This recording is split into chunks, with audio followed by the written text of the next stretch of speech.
Hello, and welcome to Digital Threat. I'm your host, Sarah Ralston. Today's episode was an especially difficult one to record, and it comes with a trigger warning for anyone that's listening. This episode discusses sexual assault. If you find this episode helpful for you or someone you know, please share it and know that you are not alone.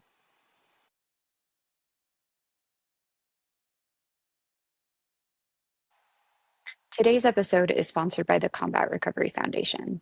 I found this foundation in a critical time in my life and with my PTSD, and immediately found a sense of community. Community is so important to those that are struggling with traumatic experiences. I have linked their website in the episode details, combatrecoveryfoundation.org, and please take a second to vote for them in the Land Rover Veteran and Civil Servant Outreach Award. You can vote daily. Voting ends on October 19th at 11:59 p.m. The link is also in the episode details. Hey Sarah. So let's kind of go through some history first. You were in the Navy for how long?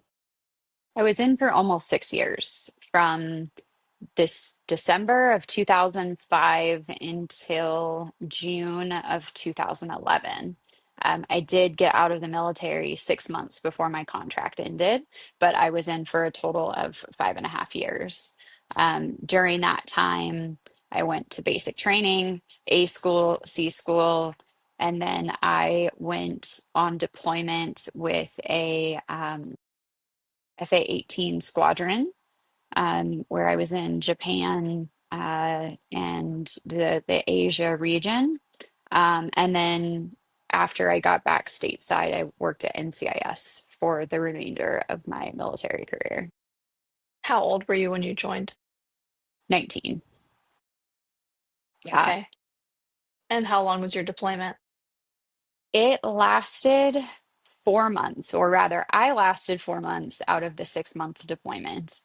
And the reason for that is while I was on deployment in Japan, I got very drunk, blackout drunk. The last thing I remember was throwing up on a sidewalk. And when I came to, I was in my barracks room, didn't think anything of it until 3 weeks later, I found out I was pregnant. And so I don't remember anything about what happened. And I ended up leaving deployment on in Japan because my captain at the time asked me to tell him who the father was, and I couldn't. And so that became something that ultimately derailed that part of my military career. I was sent back stateside, ending deployment. And from there, I eventually went to NCIS. So it had a somewhat happy ending for my career. But in terms of what I had joined the military to do, which was to do intelligence and be a targeteer for aircraft weaponry, I was not able to ever go back to that job after leaving Japan. So you said your captain wanted you to tell him who the father was, but you didn't know. That's right.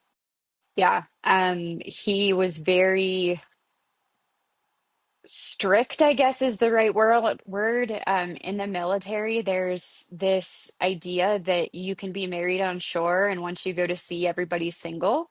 And that was rampant in Japan. It was everybody hooking up with everybody. And so the captain was obviously wanting to put an end to that behavior, and wanted to know who was involved in these types of things. But in this particular circumstance, I didn't know who the father was. I didn't remember anything about the night that it happened, and I couldn't tell him. And he got really upset. But also part of it was on me, like very, very candidly. I remember sitting in his office saying, I do intelligence for a living. You pay me to keep secrets.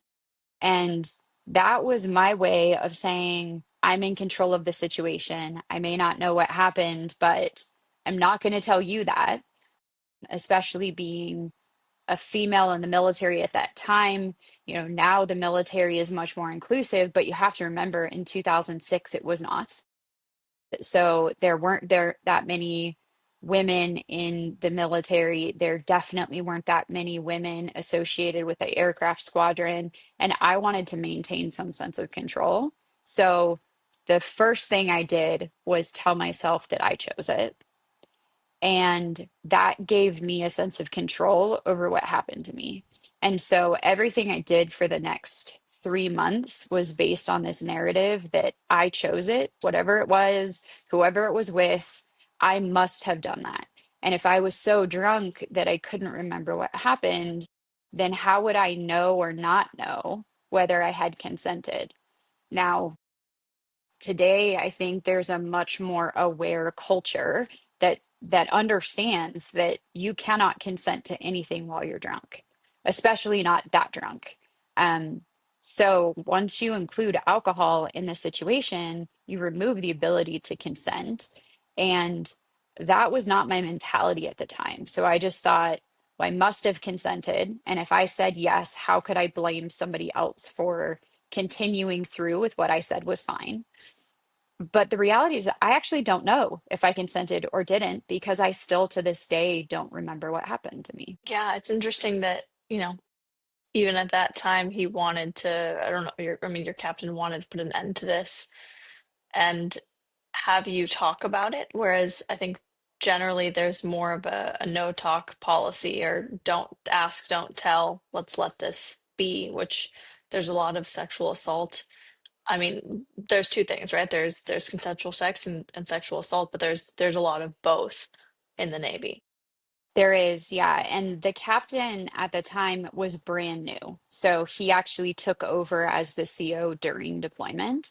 And I don't think the previous captain really cared about the situation, because this was 4 months into deployment that the CO switch happened. And before that, everybody was hooking up with everybody and nobody cared. And also after that, I was drunk all the time. And it was a short period of time between the night it happened and when I found out I was pregnant. But during that time, I showed up to work with a hangover every single day. And I remember one of the chief warrant officers, he would see me come in with a Gatorade bottle in the morning and he'd be like, nursing that hangover again, huh? And so there was just an acceptance that we were on deployment and we could do whatever we wanted to do, and that you could hook up with whoever you wanted. And the new captain wanted to change that culture and actually kind of shore up what was happening. But unfortunately, in my case, I couldn't tell him, and that enraged him, which then ultimately derailed my military career. And he didn't ask questions about was I assaulted. He asked me to tell him who the father was, as if everything was totally consensual. And so, since he already believed that was true, it was much easier for me at the time to just agree that that's what happened. It was consensual. I just didn't know who the father was. Do you feel like there was a level of, I mean, you obviously wanted to take ownership of that event, whether it was your choice or not, and that's what you were telling yourself, but do you think there was a level of either disassociation or like a need to numb that over, or was it just regular deployment behavior after? For sure. I think I knew something wasn't right. Like, yeah, I don't know. The body remembers trauma. And I think that I knew something wasn't right. And so I felt the need to just drink constantly. Um, at this point, by the way, I've been sober for 17 years. And so that event really ended my desire to ever drink alcohol. And to this day, I don't. Like, that's a choice that I make.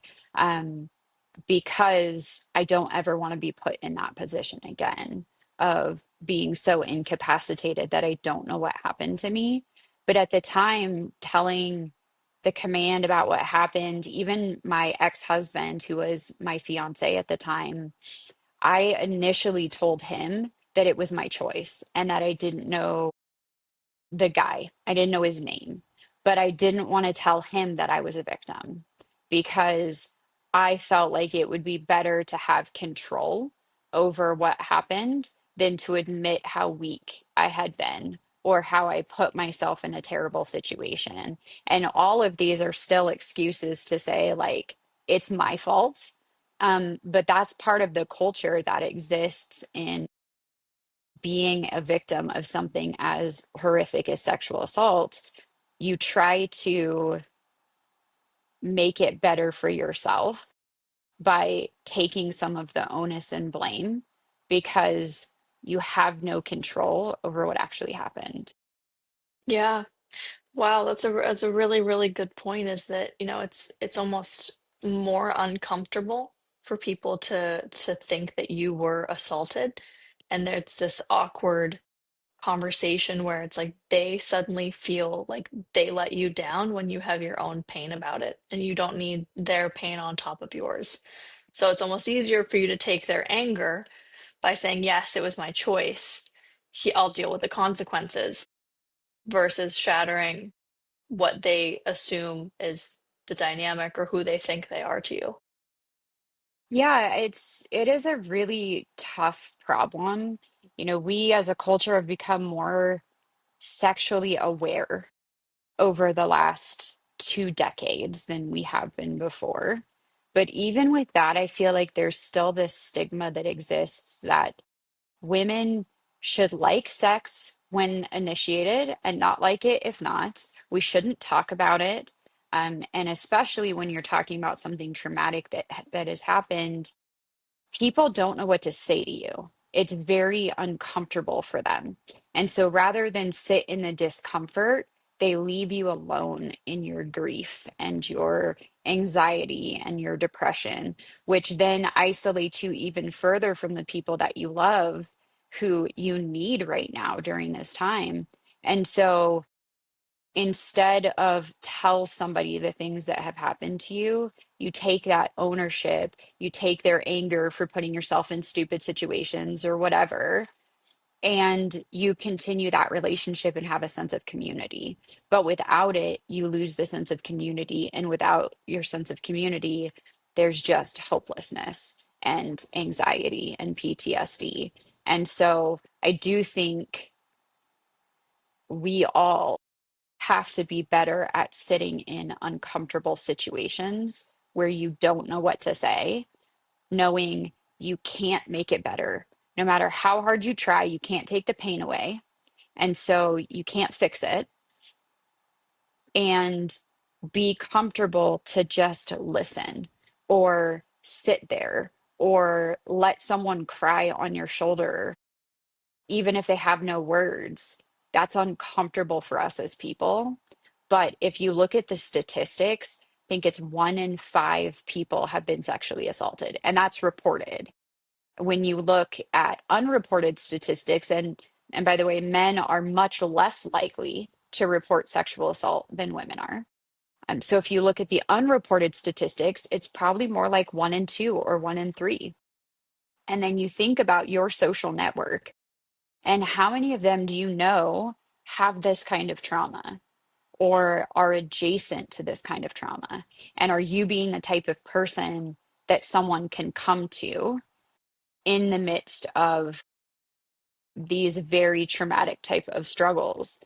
And while right now we're talking about sexual assault, this is, by the way, also what's leading to an epidemic of suicides with sextortion, because you still have a sexual act, i.e., sending a nude photo, that results in extortion, and you don't know what to say. You carry shame, you carry guilt. All of these same emotions happen in that same, um, not to the same extent, obviously, because there isn't the physical or physiological responses of sexual assault, but there is the same component of, do I have someone to talk to?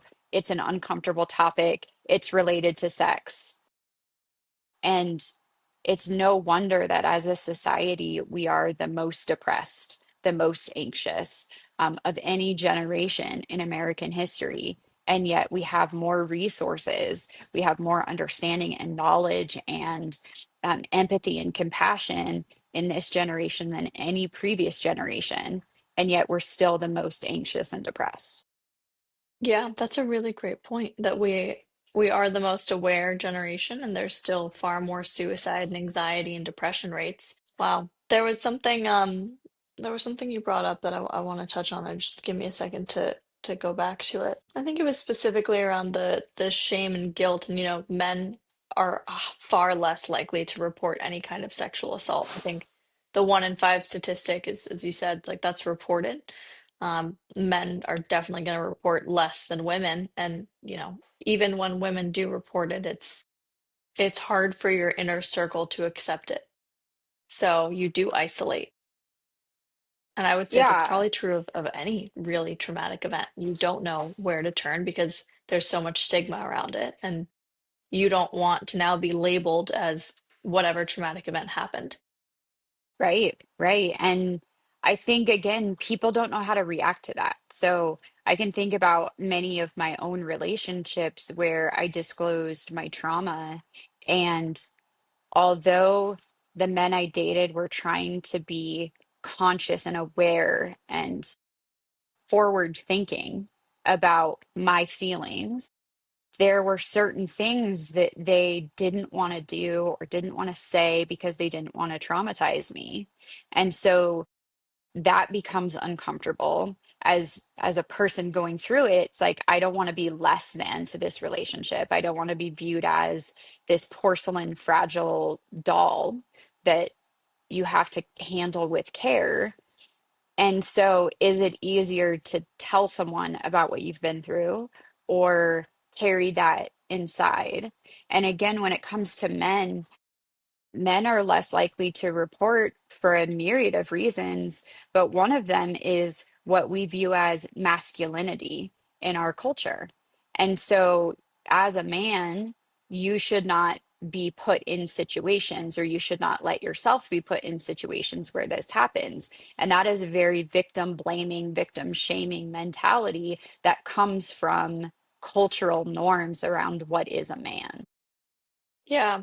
One thing that, yeah, I mean, I very much agree with that, so I don't want to gloss over it. But the other very difficult reality I think to understand is, okay, great. If let's say 1 in 4 people are assaulted, men or women, that means that you also know someone who has very loose morals that is going to abuse or assault someone. So when you're having that conversation of your friend went on a date and I mean, maybe it was more aggressive, or it's like you hear language around how little they respect the other party that they're out with. I'm not saying that that's an indication, but it is something that I think we've almost lost those lines of you don't have to be okay with the way that your friends treat people, and it's probably good for you to say something. I think it's Right. almost lost in like, well, let's not judge other people. Let's not be judgmental. Let's allow all behavior. It's like, well, no, there's still a line of what you should be okay with. And I think each person has to make that distinction. But if we are saying 1 in 4 people are assaulted, that also means you know quite a few people that are willing to assault someone. Right. Yeah. And I think that there's definitely less predators than there are people who are victimized, because predators can victimize multiple different people.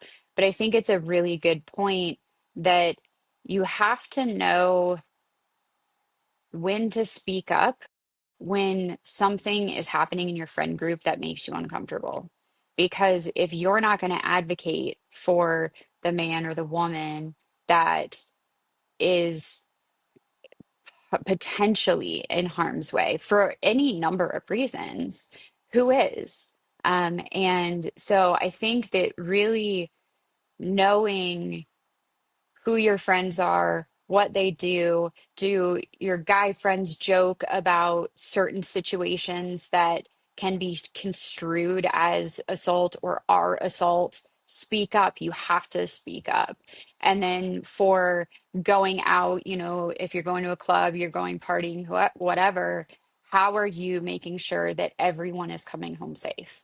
Like, what are Yeah. the ways that a group of friends can protect each other and make sure that if you've had too much to drink, someone safe is getting you home? or that you have a designated driver in your friend group who's kind of paying attention to everything that's happening, watching what drinks and make sure there's no drugs being added to them.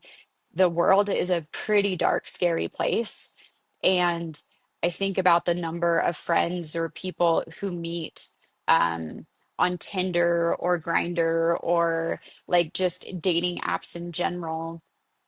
Um, do they know where they're going? Do you know where they're going? And does a Yeah. friend know, like, have the ability to keep track of that person and make sure that they're Yeah. safe? I mean, realistically, like you were in the Navy, right? That is supposed to be the safest place to be in.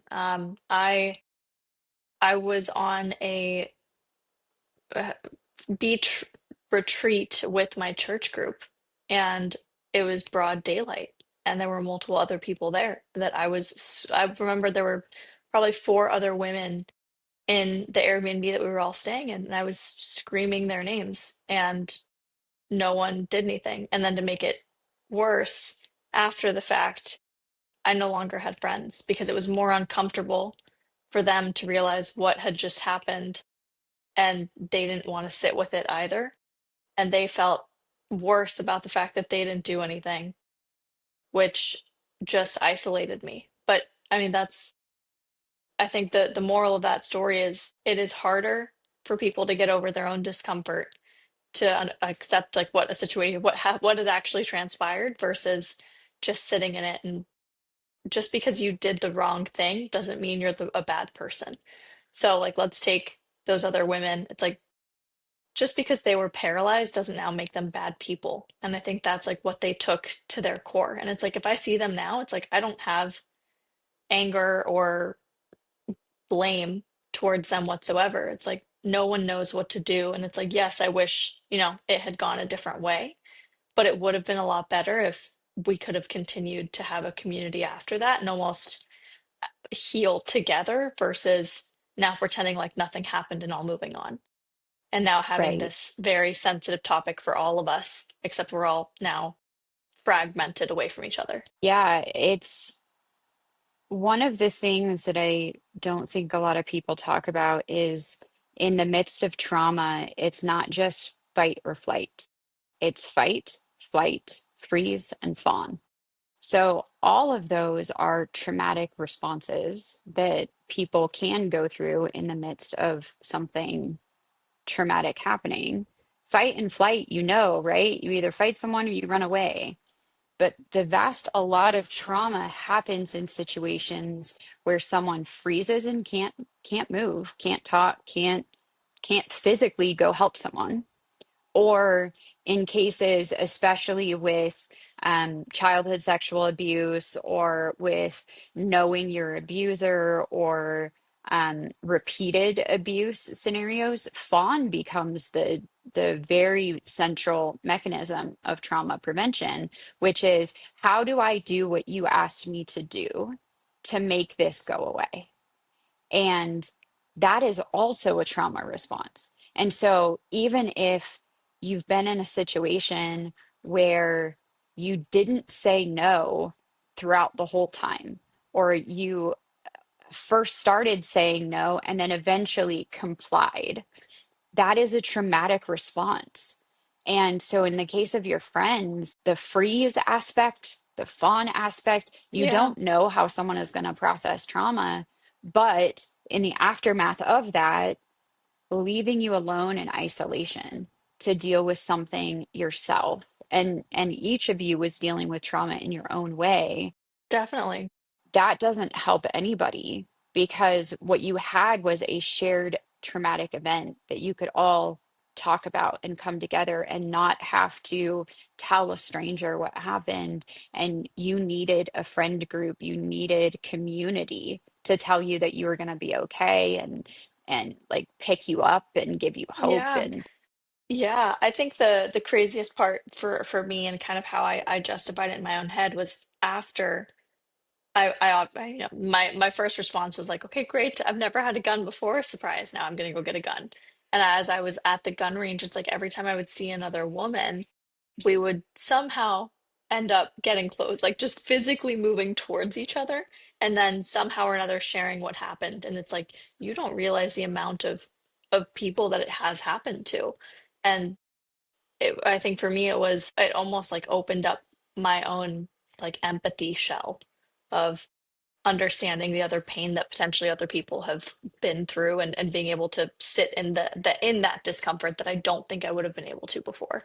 But it's like on the flip side, you think about how many men it's also happened to that are never going to feel okay or comfortable crying in public with another man, or let alone sharing with another man. Yeah, I, through my last 20 years, have talked to so many women who have had traumatic sexual abuse happen to them.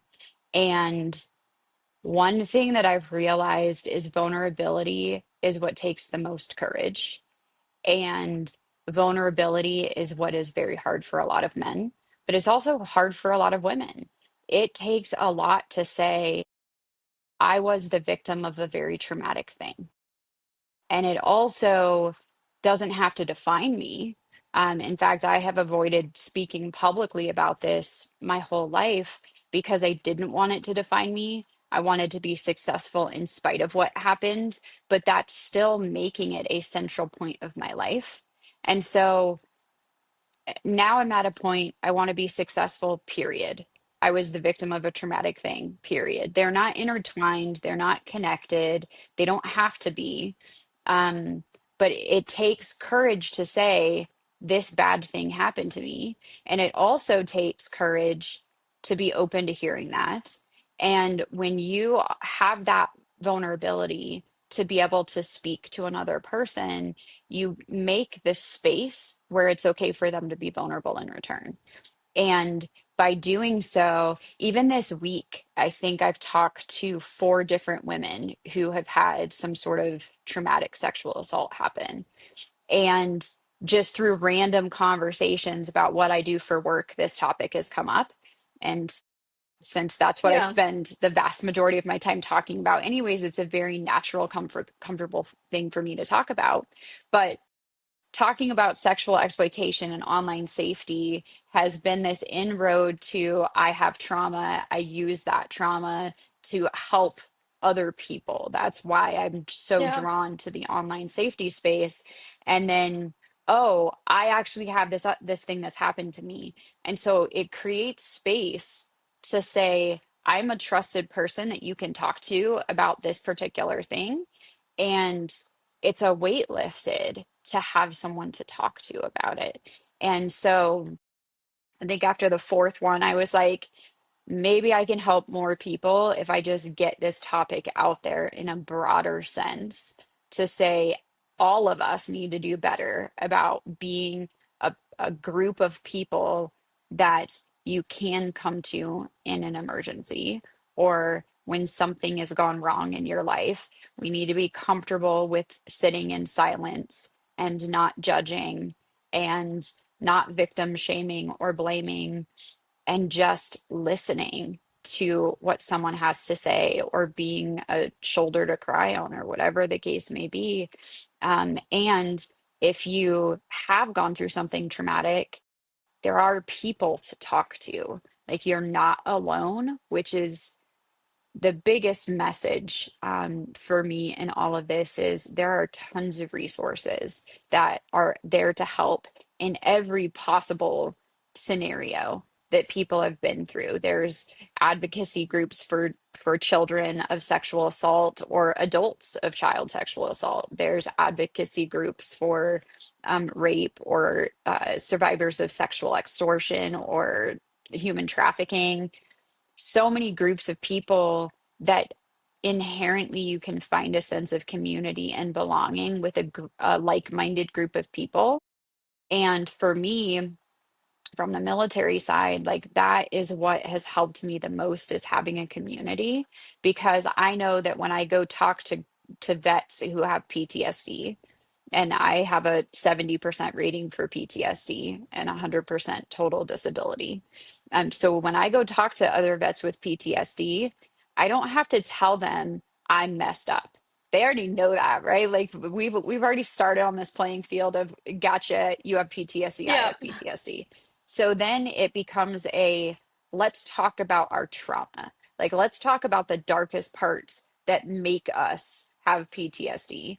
And oh, by the way, only when you can talk about your trauma can you move into post-traumatic growth, where Mm. you can start to rewire physiological responses and you can start to process the things that have happened to you.